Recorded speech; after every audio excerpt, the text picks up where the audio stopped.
오늘 아침 일라디오. 어제 역대 최대였다고 하네요.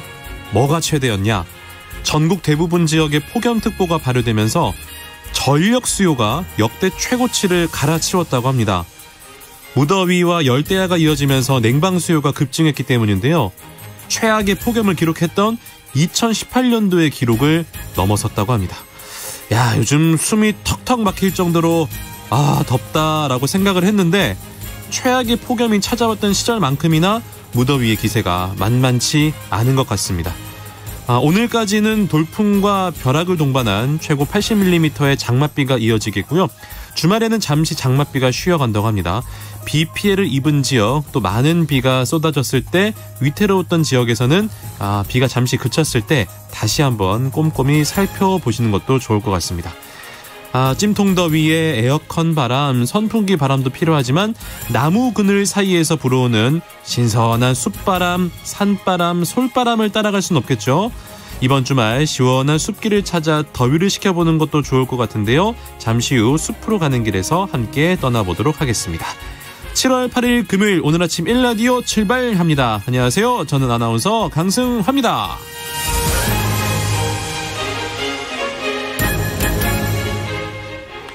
오늘 아침 1라디오 오늘도 여러분과 생방송으로 함께하겠습니다. 방송에 참여하실 분들 단문 50원, 장문 100원이 드는 유료 문자 샵 9730 이용하셔도 되고요.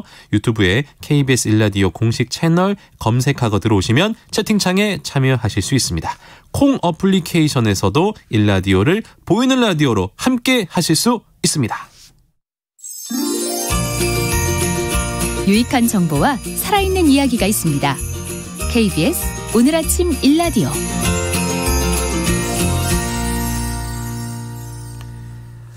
정부가 유명무실한 위원회들을 대폭 정리할 계획이라고 하는군요.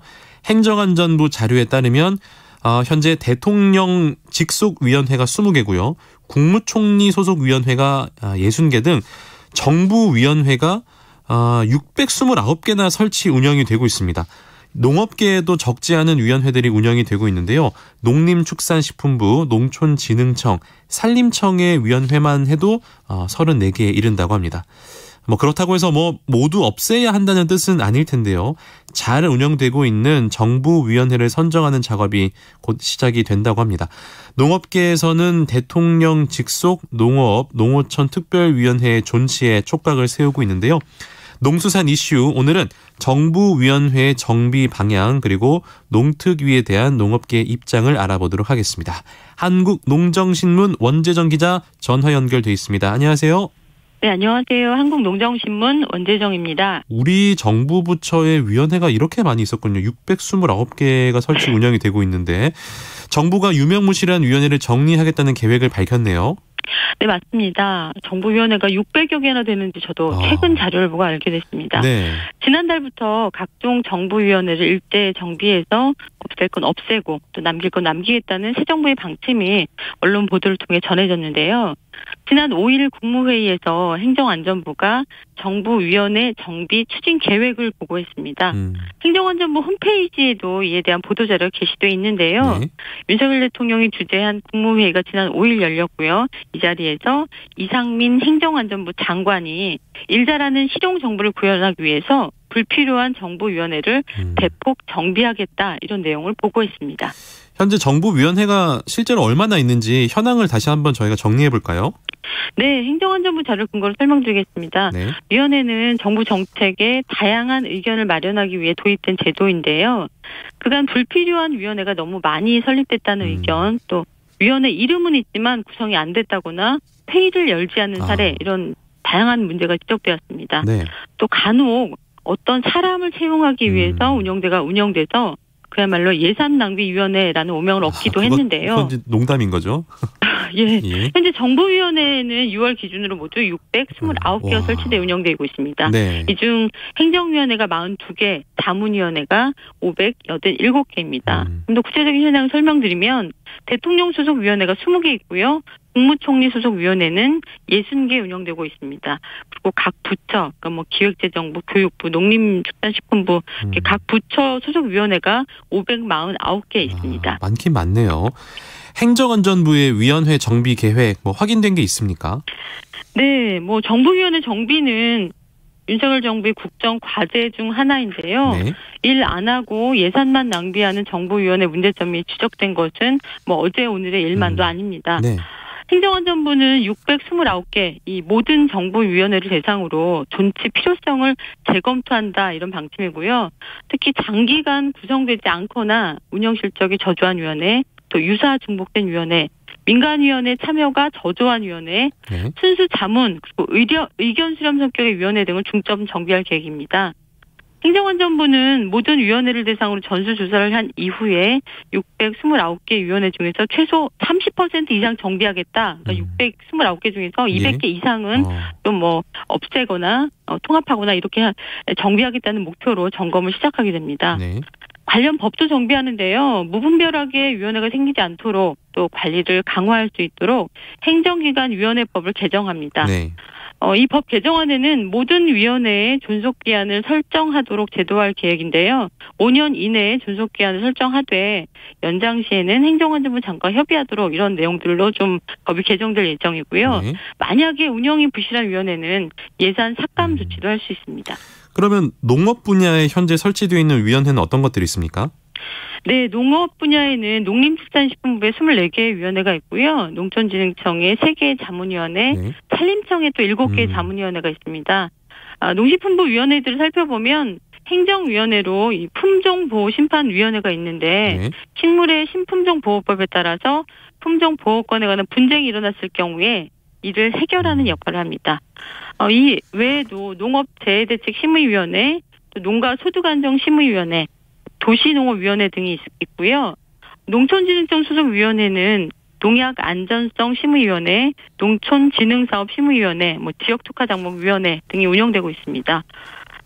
이런 것들도 다 중요하지만 농업계에서 가장 대표적인 위원회는 대통령 직속 자문기구인 농업농어촌 특별위원회가 있습니다. 그러니까 정부 위원회 정비 이야기가 나왔을 때 농업계에서는 아무래도 이 대통령 직속 방금 말씀하신 농업농어촌 특별위원회 존치 여부에 가장 관심이 모아지지 않을까라는 생각이 드네요. 예, 맞습니다. 농식품부 소속위원회가 폐지될 것인지 유지될 것인지에 대한 것도 물론 눈여겨봐야겠지만 네. 말씀하신 대로 대통령 직속 농업농어촌 특별위원회, 농특위의 존치 여부는 농특위. 특히 농업계에서 예의주시하고 있습니다. 그런 말이 있어요. 이제 미운이 고운이 해도 농업계 비빌 언덕 아니냐, 농특위에 대해서 이런 얘기를 좀 하고 계시는데 네. 그만큼 이 정부의 농정 무관심, 골이 깊은 상황에 대통령 직속 자문기구라는 명칭대로 역할을 해주길 바라는 마음이 크고 깊다는 얘기가 아닐까 생각됩니다. 네. 농특위는 지난 2002년 김대중 정부 때 탄생을 해서 노무현 정부에서 대통령 직속 기구로 격상돼 운영됐고요. 2009년 이명박 정부에서 폐지됐습니다. 그러다가 이제 10년 만에 문재인 정부 때 부활했고요. 농특위가 출범하기까지 우여곡절도 굉장히 많았습니다. 그러면은 농특위 출범 당시 이야기를 좀 들어보면 이후 농특위 활동을 평가하는 기준이 될 것 같네요. 예, 대통령 직속 농특위는 지난 2019년 6월에 출범을 했습니다. 농특위 설치는 문재인 대통령 농정 공약의 핵심이라고 할 수 있는데 논란 끝에 대통령 취임 770일 만에, 그러니까 정부 출범을 한 지 3년 만에 본격 가동되게 됐는데요. 네. 문재인 정부 핵심 과제는 우리 사회 개혁이었지만 다른 분야는 다 차치하고 유독 농업 분야 개혁만 당시에 움직임이 하나도 없었습니다. 네. 농업 정책은 무관심을 넘어서 퇴행했다 이런 쓴소리가 나올 지경이었는데요.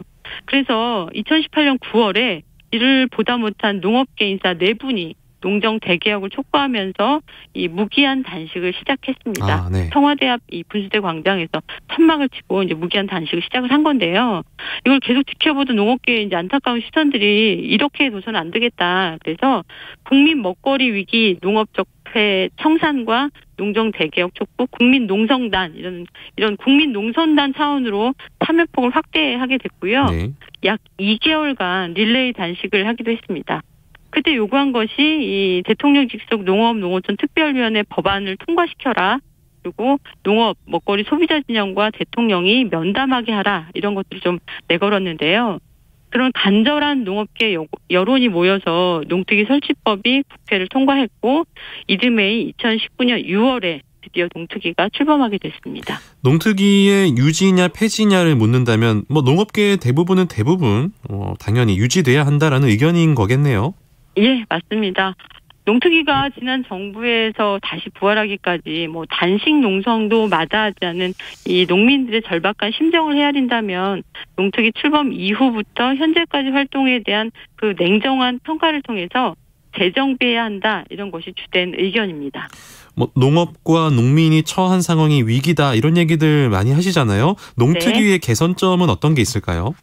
네, 제가 어제 이 농특위 농지 제도 개선 소분과 위원장으로 활동했었던 조병옥 전국 농민의 총연맹 부산 경남연맹 의장과 통화를 하면서 이 농특위 향후 방향에 대한 의견을 좀 물어봤는데요. 네. 조병옥 의장은 이 앞으로 농특위원장이 누가 오는지에 따라 달라지겠지만 지금까지 농특위는 대통령 자문기구라는 정체성이 모호한 면이 있었다 이렇게 평가를 했습니다. 농업 정책이라든가 이 개혁 과제에 대해서 대통령에게 자문하는 역할을 하지 못했다는 말이기도 한데요. 네. 새로운 농업의제가 논의되더라도 농림축산식품부의 문턱을 넘지 못한 한계도 지적을 했습니다. 어렵게 만든 농특위를 없애는 건 예상한 대로 반대한다 이런 입장이었고요. 새로운 농특위원들을 잘 구성을 해서 설립 당시에 농특위 목표대로 운영이 됐으면 좋겠다 이런 바람을 전했습니다. 예를 들면 지난 정부에서 농특위가 공익직불제 개편에 관한 연구용역도 했고요. 네. 수많은 관련 회의를 했는데 윤석열 정부도 공익직불제 예산을 2배로 늘려서 5조 원으로 확대하겠다 이런 공약을 내걸었잖아요. 네. 예산 규모를 늘리되 어떻게 잘 운용할 것인가의 문제를 현재의 농식품부가 이 농특위와 논의하는 것이 굉장히 필요한 일인데 현재 서로 연계된 이런 상황들을 전혀 찾아볼 수 없고요. 전략작물 직불금이나 분질미 재배 계획 이런 것들이 농식품부 단독으로 발표되는 상황도 굉장히 우려했습니다. 그렇군요. 농특위 유지 필요성에 대한 이야기 해주셨는데 또 다른 의견이 있다면 말씀해 주시죠. 네, 고창곤 전국 농민의 총연맹 사무총장은 농업은 다른 사업과 달라서 정책의 연속성이 중요하고 또 단기간 성과가 나타날 수 없다는 특성이 있다 이렇게 설명을 했습니다. 그러면서 이 농업의 특수성을 생각한다면 농특위 존치가 당연하다 이런 의견을 제시했는데요. 지난 3년간 농특위가 연구했던 내용들이 현장에 반영될 수 있도록 농업계, 학계, 전문가가 공유해야 한다 이런 점을 강조했습니다. 현재 정연찬 농특위원장은 사의를 밝힌 상태고요. 네. 농업계 인사 2명이 농특위원장 후보로 거론되고 있는 상황입니다. 농특위가 현장에 더 파고들어서 농민들에게 힘을 주는 정책 의제를 발굴하고 이를 대통령에게 직접 제안할 수 있도록 위상을 높여야 한다는 게 현재 농업계가 바라는 방향입니다. 농수산 이슈 한국농정신문 원재정 기자와 함께했습니다. 오늘 말씀 고맙습니다. 네, 고맙습니다.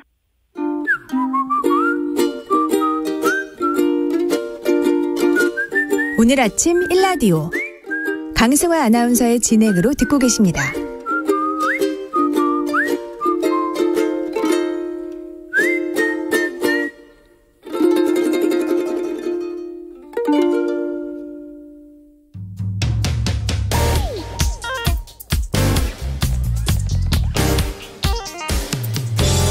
오늘 아침 뉴스 브리핑. 뉴스 브리핑 오늘도 정상근 기자 연결하겠습니다. 안녕하세요. 네, 안녕하십니까. 이준석 국민의힘 대표에 대한 윤리위원회의 결정이 나왔습니다. 네, 국민의힘 윤리위원회가 이 성접대 증거인멸 교사 등의 의혹을 받고 있는 이준석 대표에게 당원권 6개월 정지라는 중징계를 내렸습니다. 집권여당 현직 대표에 대한 사상 초유의 중징계 결정인데요. 네. 이 징계 여부를 가른 핵심 쟁점은 이준석 대표가 이 자신의 성접대 의혹을 무마하기 위해 이 측근인 김철근 정무실장을 통해 이른바 제보자의 입막음을 시도했는지 여부로 이준석 대표가 증거인멸 교사를 했고 이 당원으로서 지켜야 할 품위 유지 의무를 위반했다라는 게 윤리위원회 주장이었습니다. 네. 반면 경찰 수사가 진행 중인 지난 2013년 이 성접대 의혹 자체는 판단하지 않는다라고 밝혔습니다. 이준석 대표는 어제 2시간 30여 분간 당 윤리위에 직접 출석해서 자신을 둘러싼 의혹을 강하게 부인했고요. 지난 1년간 공격받고 무시당했다라며 울컥하기도 했지만 받아들여지지 않았습니다. 어쨌든 이로써 이준석 대표의 당대표직도 6개월간 정지가 됐는데요. 남은 임기가 1년밖에 안 남았기 때문에 이 사실상 대표직을 상실했다 이런 평가가 나오고 있습니다. 이후 국민의힘은 경랑숙에 빠질 것으로 예상이 되고 있습니다. 그런데 이준석 대표 성상납 의혹에 대해서 배후가 있다 이런 주장이 나왔습니다. 네, JTBC는 어제 그 이준석 대표에게 성상납을 했다고 주장한 아이카이스트 김성진 대표의 측근이 누군가로부터 사주를 받은 정황이 있다라고 보도했습니다. 이 측근 장모 씨가 바로 그 이준석 대표 측 김철근 정무실장에게 7억 원의 투자각서를 받았다 이렇게 폭로한 인물인데요. 네.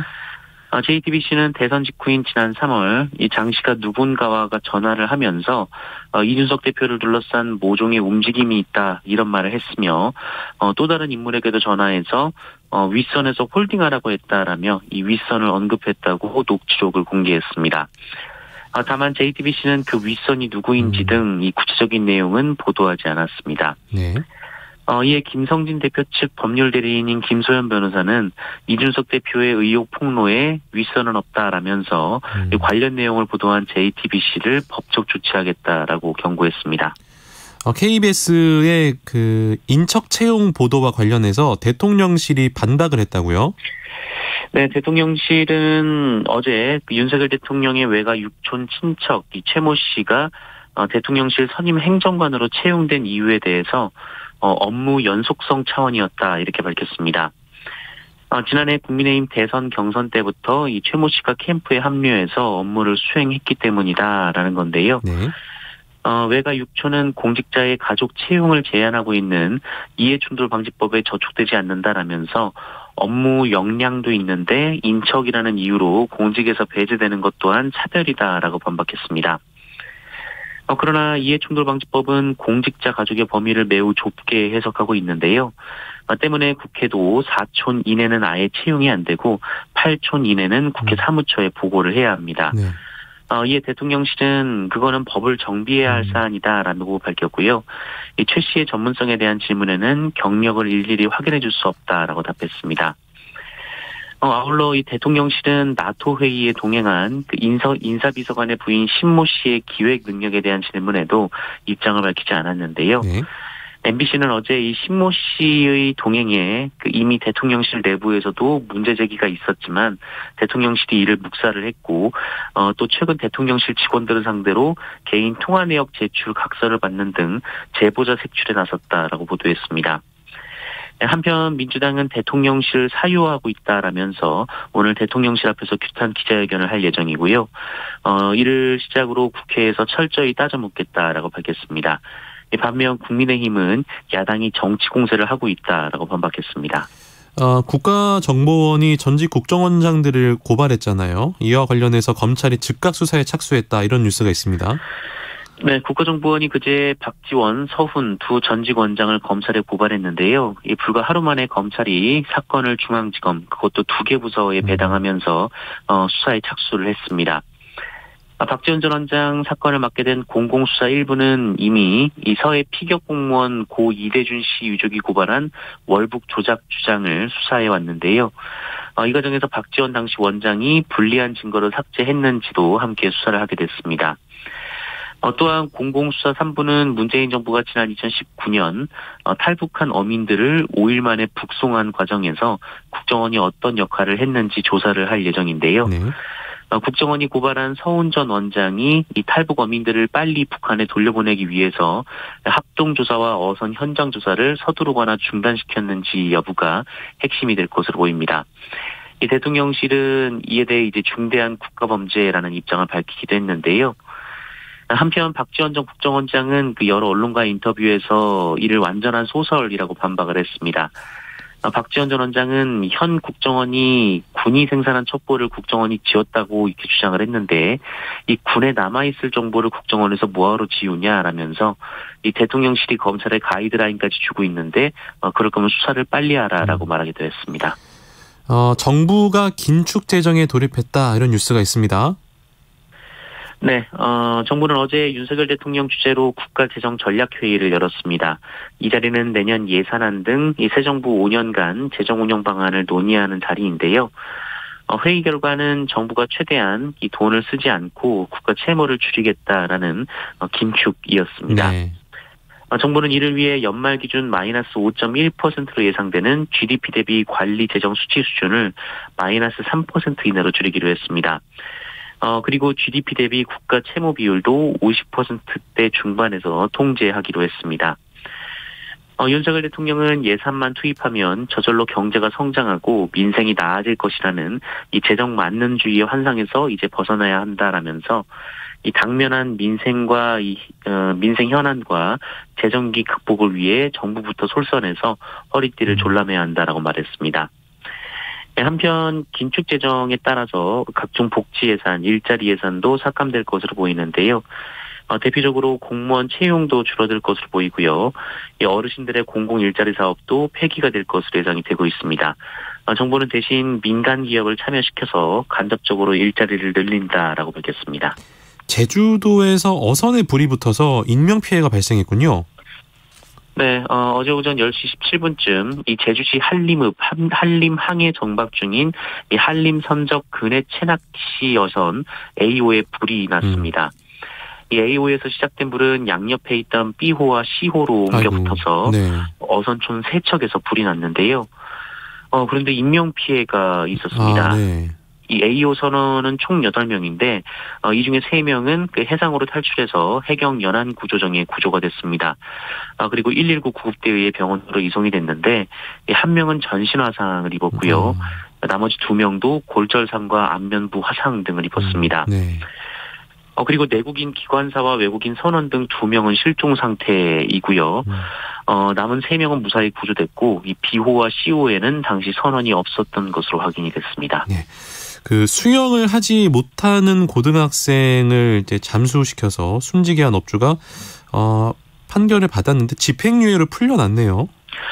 네, 지난해 이 뉴스로 좀 속이 상한 분들이 많으셨을 것 같은데요. 네, 이 미성년자인 현장 실습생에게 이 잠수 작업을 시켰다가 이 사망 사고를 낸 요트업체 대표가 항소심에서 감형을 받고 석방이 됐습니다. 네.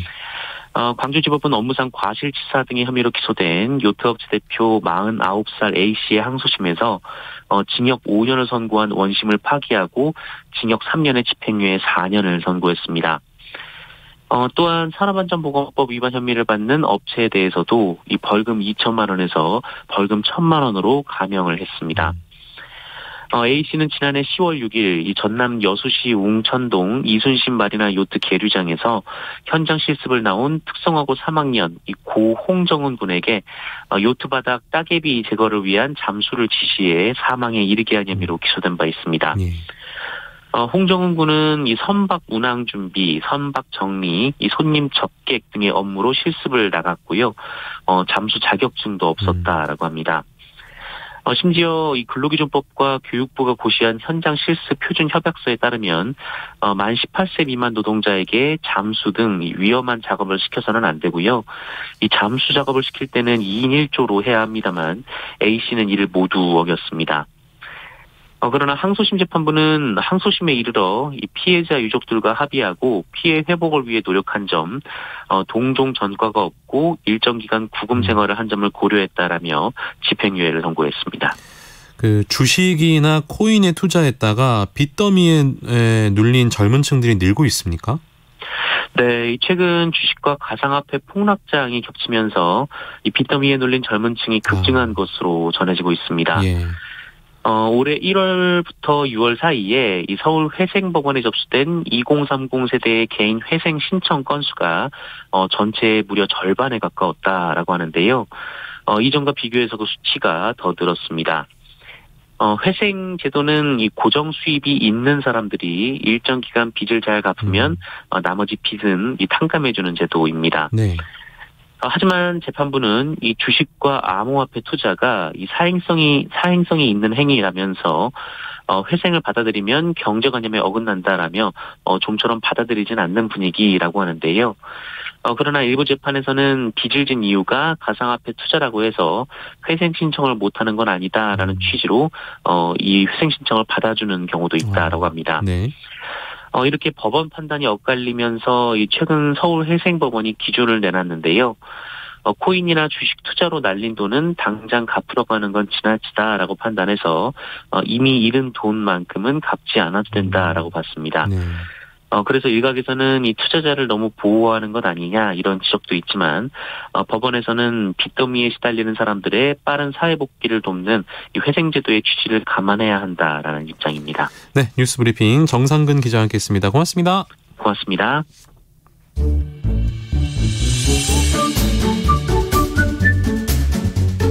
아침을 여는 기분 좋은 습관. KBS 오늘 아침 1라디오.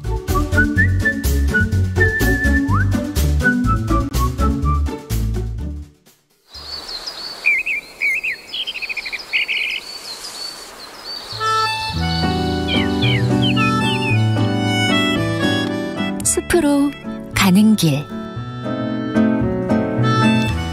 숲으로 가는 길로 이어가겠습니다. 함께 차분하게 걸어보시죠. 숲해설가 김서정 작가와 함께 갈게요. 어서 오세요. 네, 안녕하세요. 예, 오늘은 어느 숲으로 가볼까요? 네, 여름에 그 나무가 있는 도심 공원에 들어가시면은 나무가 없는 곳보다 3도 정도 낮다는 연구 결과가 있고요. 온도가? 네네. 이보다 나무가 더 많은 산 속에 들어가면 더 시원한 느낌을 받을 것입니다. 그렇죠. 그런데 장마철에는 지반이 약해져 산사태가 일어날 우려도 있고요. 네. 길이 끊어져 고생을 할 수도 있습니다. 그래서 늘 날씨를 확인하고 길을 나서야 하는데요. 네. 오늘은 안전하게 산책도 할 수 있고 잘 가꾼 정원의 나무들, 조림하였지만 자연 속 나무들처럼 자라서 인공과 자연의 조화를 이루고 있는 도심 속 텃밭 청와대 나무를 소개해드리겠습니다. 청와대. 그 이제 청와대가 개방을 하면서 많은 국민들이 찾는 명소가 됐는데 작가님은 그러면 나무 보려고 청와대 가신 겁니까? 네, 그렇습니다. 그래요? 2019년 유튜브에 그 대통령 경호처에서 제작했다는 청와대 나무 이야기가 올라와서 유심히 본 적이 있습니다. 네. 2018년 제가 숲해설가가 되고 난 뒤 2019년 종로의 아름다운 나무를 찾아서 숲해설을 했었는데요. 네. 그 청와대는 주소가 종로구임에도 멀리서 봐도 오래된 나무가 많이 있는 것 같은데 그 시민들과 함께 답사할 수가 없어 많이 아쉬워했습니다. 네. 그러던 중 청와대 나무 이야기 유튜브를 보게 되었는데요. 나무를 주인공으로 청와대 역사를 풀어가는 게 아주 재밌고 유익하게 다가왔습니다. 사실 이제 청와대는 이제 역사 중심으로 많은 분들께서 관심을 가지시는데 작가님처럼 나무를 주인공으로 그곳을 본다. 이거 어떤 의미가 있을까요? 네, 그 청와대 나무 이야기를 보면요. 그 소개자인 경호처 분에게 그 시민으로 오신 정원사분이 이렇게 질문합니다. 네. 청와대에 오면 볼 게 많은데 특별히 나무에 집중해서 소개하시려는 계기가 있을까요? 라는 질문인데요. 그러자 경호처 분이 나무는 우리 인간과 뗄래야 뗄 수 없는 불가분의 관계잖아요. 라고 말씀을 하시면서 일반인들이 마음대로 갈 수 없는 청와대의 비경을 소개해드리자는 차원이라고 말을 했습니다. 네. 지구 역사를 보면 나무가 있고 나서 우리가 있는 거고 아침에 마시는 커피부터 저녁에 눕는 침대까지 늘 나무에 신세를 지는 건데요. 그러네요. 그런데도 나무에 감사의 시선을 두는 시간이 많지 않은 것 같은데요. 네네. 인간의 역사만 있는 것 같은 청와대에서 펼쳐진 나무 이야기, 더 긴 자연의 역사를 느낀 것 같아서 아주 새로웠습니다. 제가 지금 보이는 라디오로 보시겠지만 종이컵에 지금 차를 한 잔 마시고 있는데 나무에게 감사함 없었습니다. 반성합니다. 나무님 감사합니다. 예, 감사합니다. 작가님 말고 나무님이요? 예. 네, 알겠습니다. 예, 작가님도 감사합니다. 감사합니다. 예. 인간보다 긴 나무의 역사 생각할 게 참 많은 것 같은데 궁금합니다. 청와대 나무들이 얼마나 있습니까? 네, 그 청와대 나무 이야기에 따르면요, 그 백악산 산악 지역을 제외하고 청와대 경내에 약 180여 종의 수목이 식생하는 것으로 조사되었다고 하고요. 그래요? 그래서 5만여 그루 이상이 자라고 있답니다. 5만여 그루. 네. 그리고 지난 6월 20일 언론 보도를 보면요, 네. 그 청와대에 남은 오래된 거목과 대통령 기념 식수 등 주요 나무 100그루의 상태를 점검하고 앞으로 맞춤형 처방이 이루어진다고 했는데요. 네. 이를 위해 문화재청 청와대 국민개방추진단은 역대 대통령 기념식수 24그루와 노령 수목 76그루를 대상으로 집중 관리를 시작한다고 합니다. 네. 그 청와대에 있는 가장 오래된 대통령 기념식수는 박정희 전 대통령이 1978년 12월 23일 심은 향나무이고요. 네. 문재인 전 대통령이 지난 4월 5일 식목일에 심은 모감주나무가 마지막 대통령 기념식수라고 합니다. 이 외에도 독일 가뭄비, 백송, 소나무, 산딸나무, 잣나무, 무궁화, 이팝나무, 동백나무, 은행나무 등이 대통령 기념식수로 식재가 되어 있다고 합니다. 그러면은 이 많은 나무들 가운데 오늘은 어떤 나무를 좀 만나볼까요? 네, 반송입니다. 반송, 네. 소나무죠? 네, 소나무 종류입니다. 예. 그 청와대에서 오래된 나무 가운데 이 반송이 55그루로 가장 많다고 하고요. 네. 제가 청와대 나무를 보기 위해서 정문으로 향하는데 양옆으로 100년이 조금 넘었다는 반송 22그루가 호위병처럼 있었고요. 또 어린이날이 되면 꼭 나오는 녹지원 가운데에 나무라기보다 작은 숲처럼 보이는 멋진 반송이 있었습니다. 네. 이 반송의 높이는 12m가 좀 넘고요. 폭은 15m, 수령은 177년이 되었다는데요. 이 반송 주위에는 소나무 4그루와 네. 그리고 잔디밖에 없어서 녹지원의 상징이 되어 있습니다. 뭐 청와대 입구에도 있고 녹지원에도 있다는 방금 말씀하신 반송, 어떤 나무입니까? 네, 반송은 소나무의 변종 품종으로 보고 있는데요. 네. 한반도에 언제 등장했는지는 정확히 알려지지 않았습니다. 네. 먼저 반송 이름과 관련해서는요.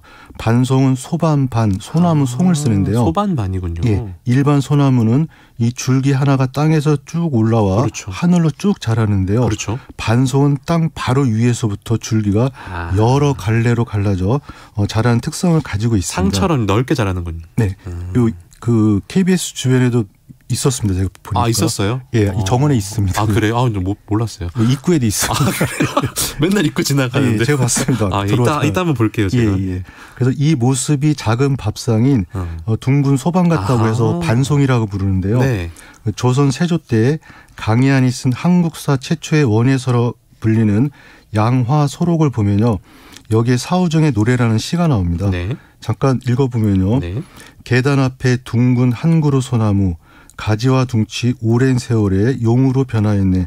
바람이 거센 겨울이 되면 눈을 비비고서 천길 높이로 푸른 하늘로 뻗어감을 보리라라는 시인데요. 네. 여기서 말하는 소나무는 반송을 말합니다. 그러니까 이처럼 반송은 오래전부터 선비들에게 정원수로서 높은 가치를 인정받고 있었던 것 같습니다. 그 반송이 소나무 변종이라고 하셨잖아요. 네. 설명을 좀 부탁드릴게요. 네, 이 소나무가 한반도에서 자라기 시작한 게 1만 년 전 정도 된다고 오래됐네요. 합니다. 네. 그런데 빛을 워낙 좋아하는 이 소나무는 이미 다른 나무들이 있었기 때문에 자라기 어려웠다고 하는데요. 네. 그래서 나무들이 자라기 힘든 척박한 땅에서 자라는 강인한 생명력을 스스로 키웠다고 하고요. 소나무들이 한반도에서 잘 자랄 수 있었던 데에는 사람들의 역사가 큰 기여를 했다고 합니다. 스스로 잘 자라기도 했고 또 이 사람들의 역사가 큰 기여를 했다. 그러면 소나무가 척박한 땅에서 잘 자란 게 이제 이미 좋은 곳에 나무들이 많이 있어서 그런 건데 네네네. 우리가 소나무 생장을 도왔다. 요거는 좀 이해가 잘 안 되거든요. 설명을 좀 부탁드리겠습니다. 예, 이 내용을 풀어놓은 궁궐의 우리나무를 보면은요. 3에서 4천 년 전 철기 문화가 시작되면서 농경 기술이 급속하게 변했고요. 네. 그러면서 참나무, 서나무 종류 등으로 이루어진 넓은 잎나무 숲에 불을 질러 농경지를 넓혀나갔다고 합니다. 네. 그러면서 농경지가 버려지기도 했는데요. 그 자리에 소나무가 자라기 시작했고요. 네. 고려 때 몽골 군대가 공격해오면서 소나무의 르네상스가 펼쳐졌답니다. 그것은 바로 전쟁으로 살림이 숲이 급격히 파괴되어서 네. 산의 나무들이 별로 없었다는 곳. 바로 그때 소나무들이 더 많이 자라기 시작했고요. 그 시점에 소나무 심기를 적극 장려한 조선이 건국이 되었다는 겁니다. 야, 또 이런 역사적인 이유가 있었군요. 그러니까 뭐 자연스럽게 대거 소나무가 자라면서 그 시기에 또 마침 조선의 선비 정신과 맞물려서 정책적으로 더 많이 심게 됐다 뭐 그런 얘기입니까? 네, 맞습니다. 이 과정에서 반송이 언제 등장했는지는 정확히 알려진 바가 없다고 말씀을 드렸는데요. 네. 이 국가 표준 식물 목록을 보면요. 소나무 종류만도 100여 종이 됩니다. 이 말은 오랜 세월 최초의 원종인 이 소나무가 주위 환경에 적응하며 살기 위해서 여러 보호장치를 마련하면서 여러 모습을 만들었다고 볼 수가 있습니다. 네. 이종민의 나무 오디세이를 보면요. 우리나라에서 자생하는 소나무 종은 크게 참솔, 그러니까 육지 소나무가 되고요. 네. 그리고 바닷가 소나무인 곰솔로 구분을 짓는데 네. 이 변종으로는 반송, 처진 소나무, 황금 소나무 등을 들 수 있다고 합니다. 네. 그러면서 솔잎이 누른색을 띠는 황금 소나무, 가지가 축 처진 소나무, 그리고 반송 등 변종 소나무가 조경수로 큰 인기를 얻고 있다고 합니다. 이제 소나무의 역사가 참 길고 종류도 많은데 이게 다 환경에 적응하기 위한 과정이었다. 참 재밌는 것 같습니다. 청와대에 있는 다른 나무도 만나볼까요? 네, 회화나무입니다. 회화나무. 네, 문화지청 보도 자료에 따르면요, 네. 말씀드린 대로 청와대 경내에는 역대 대통령의 기념 식수들이 있고 또 회화나무, 말채나무, 용보들 등 경복궁 후원과 깊은 관계가 있을 것으로 추정되는 수목들이 있다고 합니다. 네. 그 가운데 녹지원 옆에서 우아하게 가녀린 가지를 하늘에 수놓으며 잘 자라고 있는 회화나무가 있어 회화나무를 소개해드리겠습니다. 우아하게 뭔가 이름 자체도요. 회화, 뭐 그림 같은. 네. 그래서 우아하게 자란다라고 표현을 하신 건가요? 그림과는 상관이 없는. 그래요? 상관없어요. 예. 이 회화나무는 콩과 낙엽 교목인 이 회화나무는 같은 콩과 식물인 아까시나무, 아까시나무와 비슷한 모습을 하고 있어 구분이 좀 어려운데요. 네. 아까시나무는 5월에 하얀 꽃이 피고요. 회화나무는 7월에 이맘때쯤부터 시작해서 황백색 꽃이 피어납니다. 이 회화나무 이름과 관련해서는요. 이 나무 원산지가 중국으로 표기가 되어 있는데요. 네. 그곳에서는 이 나무의 꽃을 괴화라고 합니다. 괴화의 중국 발음이 화이화이고요. 화이화. 이 화이화가 변해서 우리나라에서 회화나무가 되었다고 합니다. 네.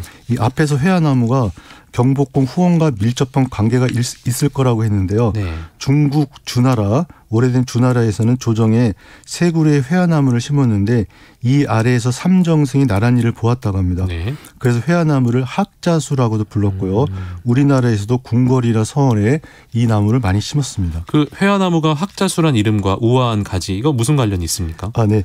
회화나무는 호탕한 모습으로 자유분방하게 자라는 가지가 학자의 기계를 닮았다여 걸출한 학자나 인물이 나오기를 바랬던 나무로 알려졌는데요. 네. 저는 그 모습이 우아하게 보였고요.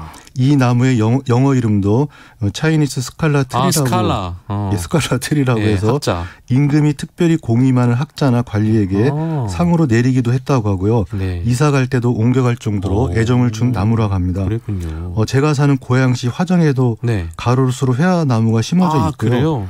많은 지자체에서도 심고 있는 걸 알고 있는데요. 네. 아마 학자들이 많이 나오기를 바라는 행간의 의미로 읽혀지기도 하는데요. 학구열이군요. 학구열. 예, 그렇습니다. 그래서 이 청와대를 나서면서 든 생각은 나무를 중심으로 특정 공간을 보면 예상외로 더 많은 재미있는 이야기들이 쏟아질 수 있다는 생각이 들었습니다. 알겠습니다. 들으면 들을수록 또 나무와 관련된 의미 있는 재미난 이야기인 것 같습니다. 숲으로 가는 길 숲의 설가 김서정 작가와 함께했습니다. 오늘 말씀 고맙습니다. 네, 감사합니다.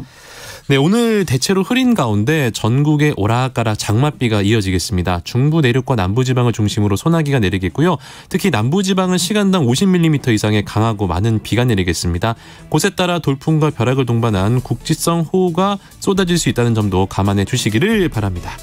오늘 순서 여기까지고요. 내일은 이선영 아나운서가 인사를 드리겠네요. 저는 다음 주 월요일에 찾아뵙겠습니다. 지금까지 아나운서 강승호였습니다. 여러분 진심으로 고맙습니다.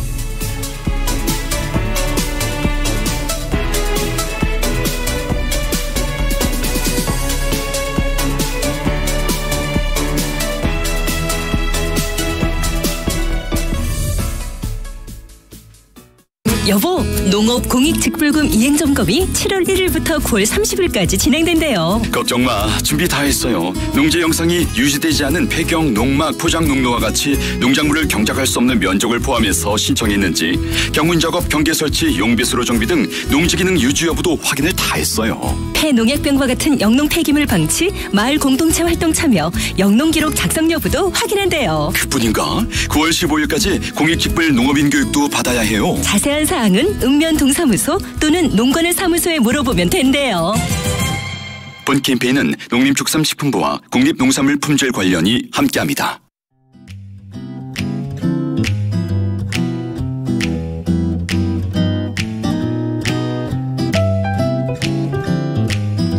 안녕하세요. 바른말 고운말입니다.